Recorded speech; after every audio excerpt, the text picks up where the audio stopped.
Sage Wanderer here, and Merry Christmas! Ho, ho, ho! I'm starting to look more and more like Santa Claus every day.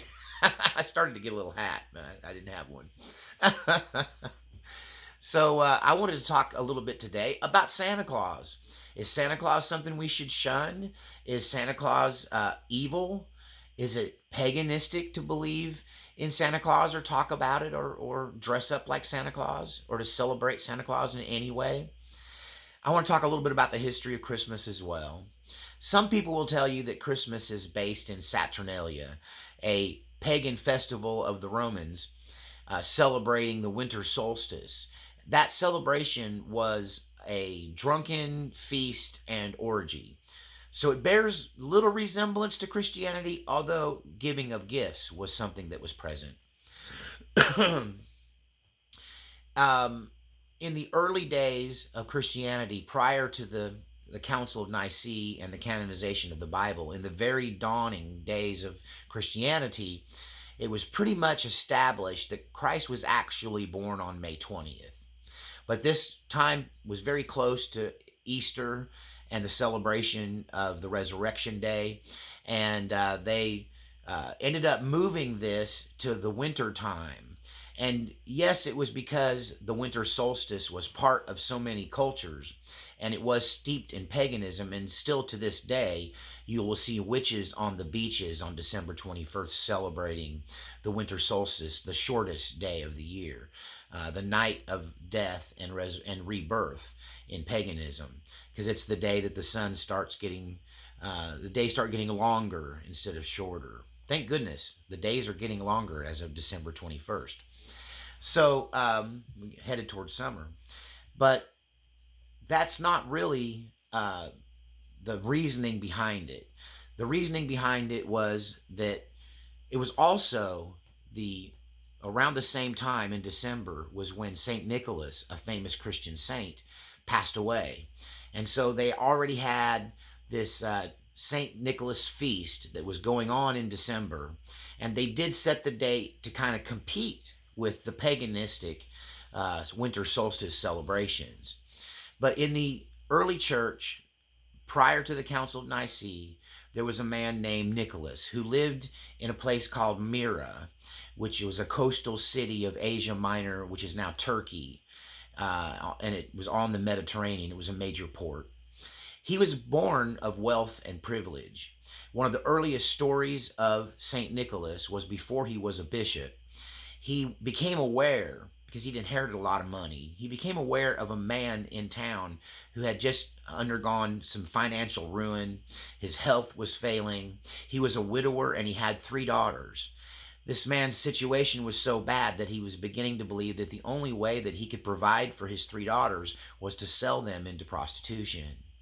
When Nicholas heard of this calamity, he set out to do something about it. In those days, it would have been a much better thing for the daughters to be married off. But to be married off, you had to afford a dowry. A dowry is a sum of money that goes with the bride at the time of the wedding that helps the bride and the groom get started in life. So it's a little nest egg, and without your dowry, no man would marry you. And of course, he had no dowry for his 3 daughters. And so Nicholas snuck up to the window of their house in the dead of night one night, and he dropped a bag of gold through the window.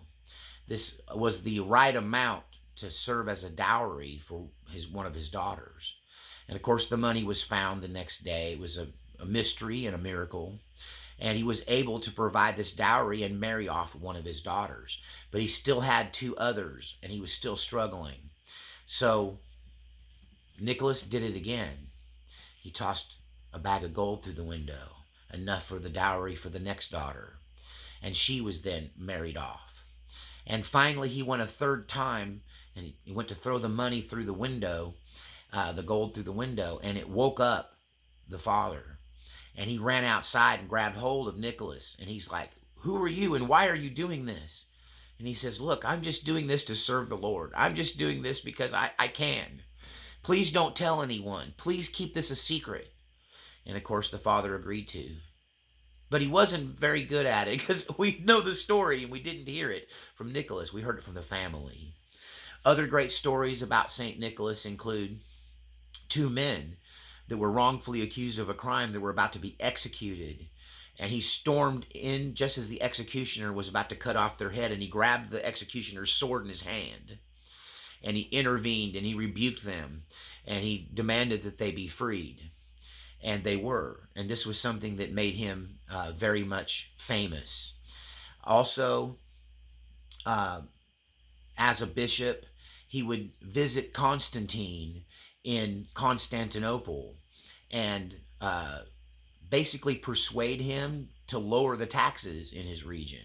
So St. Nick was against high taxes. So we can appreciate that. And also, Constantine was said uh, to have received St. Nicholas in a dream, telling him to free two men who were about to be executed in Constantinople. And so he gave them a stay of execution because he believes that St. Nicholas visited him in the night. St. Nicholas was very much a part of early Christmas, right? Because right in his same time of his life, or near the end of his life, Christmas was established on December 25th to compete with the Saturnalia feast. And also, though, that was the time of year that he died, that St. Nicholas died. So St. Nicholas was a bishop. He was said to have a long gray beard. He was a very interesting saint because most saints got their sainthood from being martyred. And that's something that makes St. Nicholas a special bishop and saint, is that he was not martyred, although he nearly was. He was imprisoned for a long period of time and beaten repeatedly.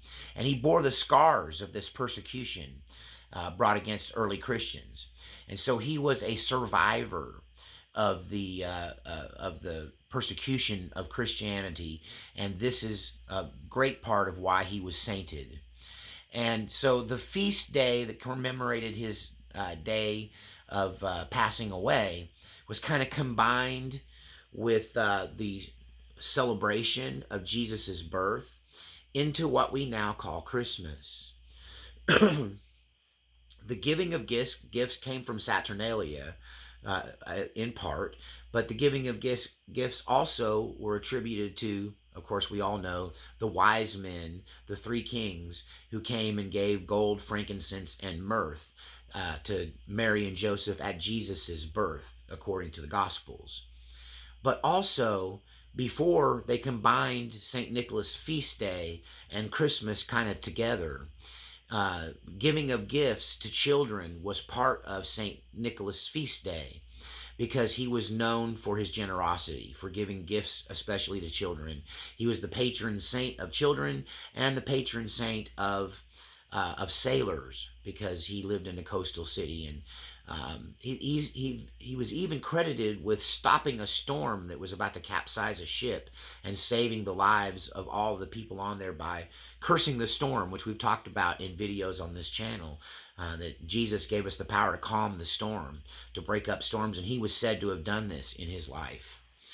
Very interesting also about his remains. His remains remained there for many years. People would come and pour anointing oil into a hole over his sarcophagus, and the oil would run down over his body and it would be collected at the bottom side, and it was said to have healing powers because St. Nicholas was also said to be able to engage in the supernatural act of healing, and that this oil then would heal people of sicknesses and restore people to their health. And this went on for a very long time until uh, it, it started to seem like the oil was coming from the bones, right? But it was because so many years of them pouring it in. But when his sarcophagus was opened, they found his bones floating in this mysterious oil, which Catholics still to this day collect and dilute with water because they believe it has healing power. His bones were stolen and taken to a city in Italy because during the Middle Ages, it was seen as a financial good thing to have some relic of a saint. And so a couple of I guess you just gotta call them Christian criminals, broke in and stole the bones of St. Nicholas and took them to Italy, where they still reside to this day under lock and key. And the oil that the myrrh, they call it, that is collected is said to have healing properties.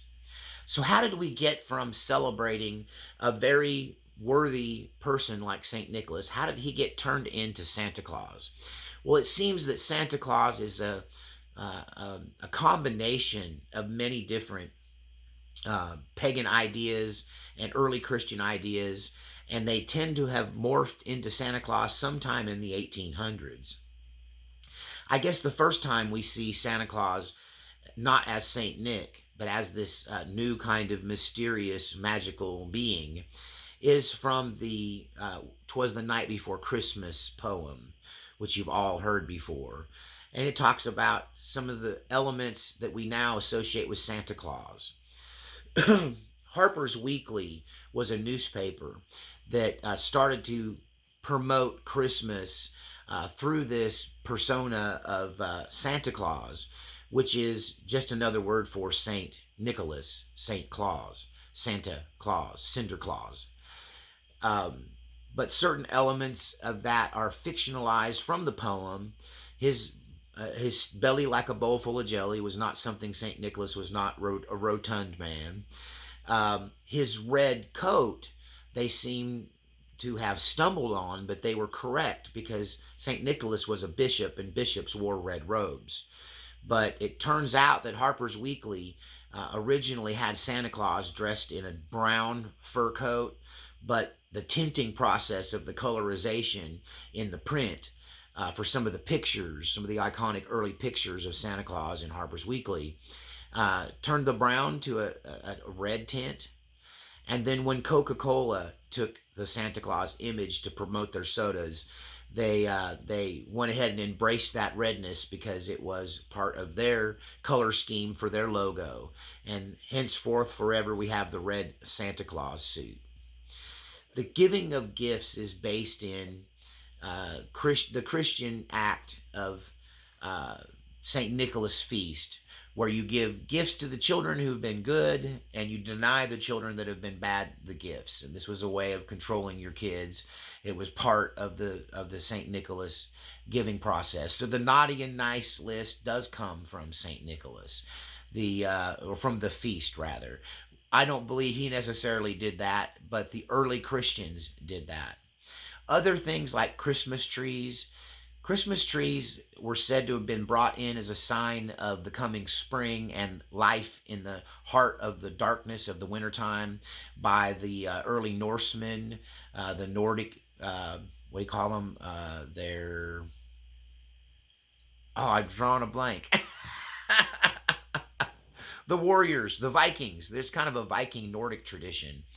And what's interesting though is that when Christians first started doing this and adopting Christmas trees in the northern European areas where it was already something that people did, the ornaments that are placed on the tree, the round balls, were originally apples hung from the tree that represented the apple from the Garden of Eden, which we talk about quite a bit on this channel.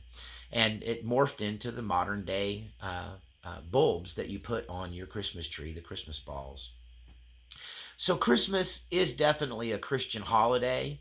Santa Claus is most definitely based on St. Nicholas, with a lot of other mythology thrown in. How did we go from him throwing gold through the windows to putting gifts in stockings hung by the fireplace? Well, that might have a few more more of a pagan edge to it than some of the other practices. Some said that because people believed that he might have thrown the gold bag to the family through the chimney. We know that there were no chimneys in Myrna in homes at that time in history. But later on, they would say he threw it down the chimney, and then you hang your socks on the mantle to dry out in the wintertime, because if you hang them outside, they'll never get dry. So I guess we've got the bag of gold falling into a sock by mistake and being found in a drying sock as part of the mythology and you could say fiction based around him. Um, but the chimney also might be related to something very pagan. In Northern Europe, there was a mythology based around a witch who rode around on a broomstick who would fly down your chimney on her broomstick and bring gifts to the good boys and girls. So, is it okay? I think it's all harmless. I don't think you should lie to your kids and tell them that Santa Claus is real. And it's a basic psychological reason behind it. Because if you lie to your kids about Santa Claus, they'll never believe you about God. They'll never believe you about supernatural things. They'll think it's all made up. So I do have a problem with with telling people that Santa Claus is telling children that Santa Claus is real. In fact, I got in a lot of trouble in the first, second, and third grade because my parents told me right up front that Santa Claus wasn't real. They told me about the real Saint Nick as a child. And so I would go to school and tell all the other little boys and girls that Santa Claus wasn't real, but St. Nicholas was a real bishop. But don't believe all that North Pole nonsense, and he doesn't fly around on a sled with reindeer. That comes from a poem from the 1800s that some guy made up, and none of it's real. Don't believe him. Don't believe him. Santa Claus isn't watching, but Jesus is, and I'd shake my little red Bible at him.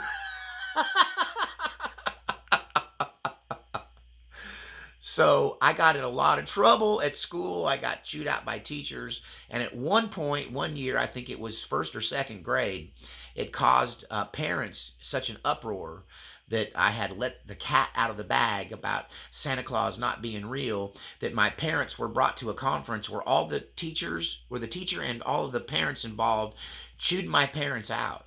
But they stuck by my side and said, look, if you want to lie to your kids, that's fine, but we tell our son the truth.